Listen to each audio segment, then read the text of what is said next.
এক লোক গাঞ্জা খাইয়া পাগল হয়েছিল, তার নাম ছিল পিনিক বাবু। সেই পিনিক বাবু একদিন সকালবেলা গাট্টি গুট্টি মাথায় নিয়ে হেঁটে রওনা করেছে।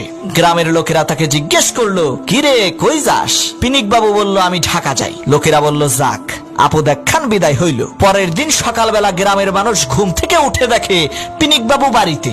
সবাই অবাক হয়ে জিজ্ঞেস করলো, কিরে বাবু, তুই না ঢাকা গেলি, তুই আবার বাড়িতে আসলি কিভাবে? সেই পিনিক বাবু কয়, ভাই হাঁটতে হাঁটতে ঢাকা যাওয়ার অর্ধেক পথ গতকালকেই শেষ করে আসছি। সন্ধ্যা হয়ে গেছিল তো তাই বাড়িতে চলে আসছি। চিন্তার কোনো কারণ নাই, আমি ব্রিজের গোড়ায় চিহ্ন দিয়ে এসেছি।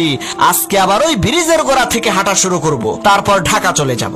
শোনো মুসলমান, আমরা ওই পিনিক বাবুর মতোই ঈদের দিন সকালে নামাজ পড়ে দান খয়রাত করে আল্লাহ তাআলার কিছুটা নৈকট্য লাভ করি। তারপর নাচ গান অশ্লীলতার বেহায়াপনায় লিপ্ত হয়ে ঈদের দিন সন্ধ্যা করে আবার আমরা পথভ্রষ্ট হয়ে আগের জায়গায় ফিরে আসি।